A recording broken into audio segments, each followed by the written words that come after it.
एक राजा ने अपने सैनिकों को सड़क के बीच में खड़ी एक चट्टान रखने के लिए कहा। चट्टान को बीच सड़क में रखवाकर राजा ने अपने सैनिकों से छुपकर उस चट्टान पर नज़र रखने के लिए कहा कि देखना, इस चट्टान को रास्ते से कौन हटाता है। लोग उस जगह पर आते रहे और जाते रहे, लेकिन किसी ने उस चट्टान को रास्ते से हटाने की कोशिश नहीं की। उस चट्टान के पास 2 लोग गुजर रहे थे, जिसमें राजा के कुछ करीबी लोग और शहर के बड़े व्यापारी शामिल थे।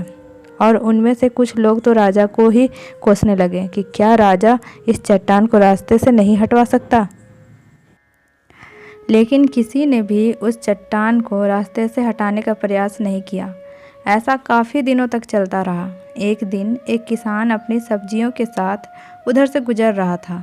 उसने चट्टान को रास्ते में पड़े देखा और सोचा कि सबको इस चट्टान की वजह से कितनी तकलीफ़ हो रही है। उसने अपनी मजबूत लाठी से उस चट्टान को एक तरफ धकेलने की कोशिश शुरू कर दी। काफ़ी कोशिश के बाद सड़क से हटाने में कामयाब हो गया। चट्टान रास्ते से हटने के बाद किसान अपनी सब्जियों को उठाकर जाने ही वाला था कि अचानक उसकी नज़र एक पोटली पर गई, जो ठीक उसी जगह रखी थी जहां से उसने उस चट्टान को हटाया था।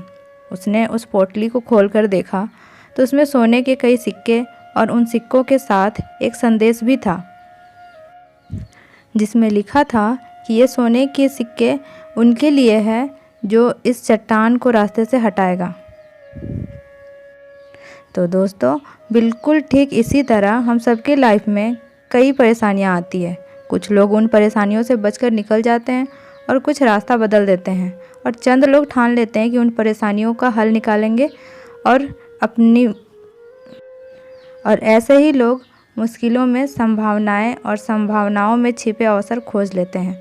मजबूत इरादे और नेक दिल के साथ किए गए कोशिशों के परिणाम हमेशा ही अच्छे आते हैं। इसलिए जीवन के परेशानियों से घबराओ मत, बल्कि उन परेशानियों को हल करने की कोशिश करते हुए जीवन सफ़र में आगे बढ़ते रहो।